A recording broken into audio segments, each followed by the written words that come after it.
Bonjour et bienvenue dans un nouvel épisode du podcast Un pas à la fois. Nous en sommes à l'épisode 48, semaine 48, qui aura pour thème adorateur.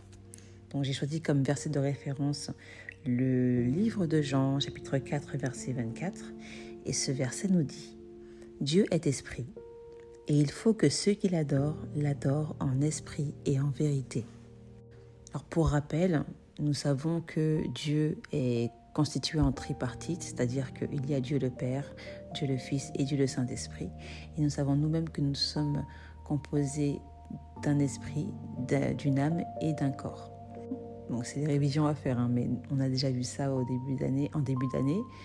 Nous sommes reliés à Dieu par l'esprit.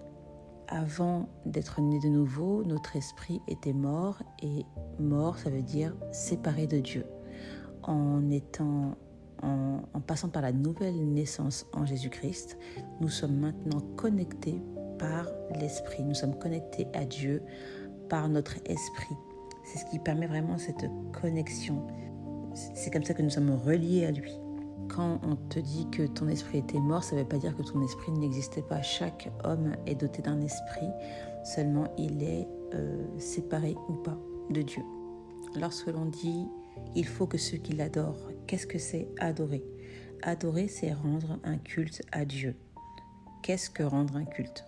Rendre un culte, c'est rendre un hommage. C'est une preuve que tu l'aimes, c'est une preuve de dévouement.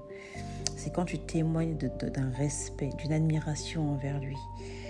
Et c'est-à-dire que lorsque tu pries, il y a vraiment une posture de reconnaissance, une posture d'admiration. On peut dire que c'est la création qui admire son créateur. C'est la création qui remercie son créateur. Et c'est pour ça que l'adoration, c'est pas forcément la prière. Ça peut être aussi par des chants, ça peut être en l'admirant, en imaginant qui il est, en voyant sa création, la grandeur de son œuvre. C'est tout ça l'adoration en fait. Et donc l'heure vient où il cherche de vrais adorateurs qui adorent en esprit et en vérité. Donc en esprit, on le dit, donc c'est ce qui nous relie à lui, c'est notre esprit et le sien, c'est vraiment une connexion divine. Et en vérité, qu'est-ce que c'est la vérité ? C'est Jésus. Jésus a dit qu'il était le chemin, la vérité et la vie. Donc tout ce que Jésus a pu dire, a pu faire, c'est une vérité pour nous qui voulons lui ressembler. Si on se rappelle de l'Ancien Testament où il y avait des sacrifices qui étaient faits pour pouvoir être purifiés. Un animal sans tache et sans défaut était choisi pour être sacrifié et son sang purifiait les péchés du peuple. Jésus représente ce souverain sacrificateur. Il est mort et par son sang nous sommes lavés de nos péchés. Mais ce que Dieu attend de nous, c'est d'être vraiment ce sacrifice vivant. Je ne sais pas si on l'a évoqué, mais être un sacrifice vivant, c'est quand toi-même tu te présentes en fait sur l'autel. Tu es là avec tes blessures, tes défis, toutes les choses qui aujourd'hui te tiennent, on va dire, captives, ces forteresses de pensée. Et se mettre là sur l'autel en tant que ce sacrifice, mettre sa vie devant Dieu, c'est lui laisser un accès, si tu veux, à ton cœur afin qu'il puisse te renouveler, afin qu'il puisse travailler en toi de l'intérieur. C'est vrai que ça dépasse, si tu veux, on peut dire cet acte religieux qui est juste de faire des prières de façon mécanique.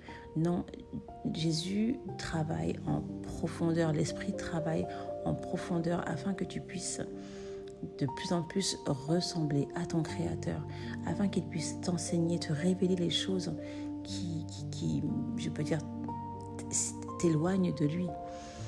Enfin, Dieu, il voit toutes choses.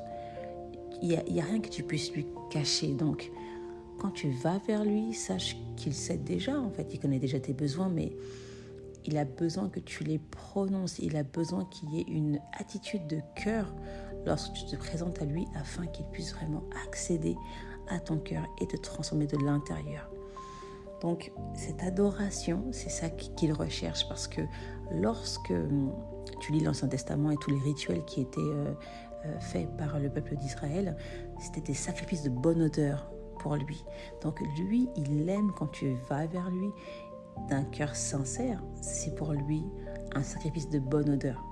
Donc l'adorer en esprit et en vérité, c'est ça, c'est aussi parler comment il parle, tu vois. On voit que Jésus, il a parlé d'une façon qui lui était vraiment propre. Il disait en vérité, je vous le dis, et avec lui qui parlait comme ça. Quand tu connais la parole de Dieu, tu adores, tu parles en vérité. Et c'est ce qui diffère de la prière émotionnelle, de la prière spirituelle. Lorsque tu es là et que tu proclames la parole, que tu parles sa parole là où vous avez vraiment une discussion, comme il comprend son langage, quoi. Et je trouve que ça fait aussi le tri entre tes émotions et la vérité. Ça fait le tri entre les circonstances et les promesses. Ton regard qui était peut-être au préalable sur tes problèmes se dirige vers ton Créateur, se dirige vers Jésus.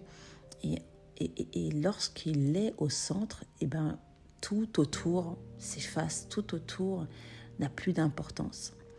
Donc je t'encourage à apprendre à l'adorer de cette façon, à faire taire tous ces raisonnements, mais juste à te remplir de sa présence, à être saturé de son esprit, afin que toutes tes circonstances puissent se taire devant le nom de Jésus et que tu puisses être rempli, être renouvelé par ce moment d'intimité qui sera très fort. Donc j'espère que ces mots t'auront encouragé et je te dis à la semaine prochaine pour un nouvel épisode. Sois béni.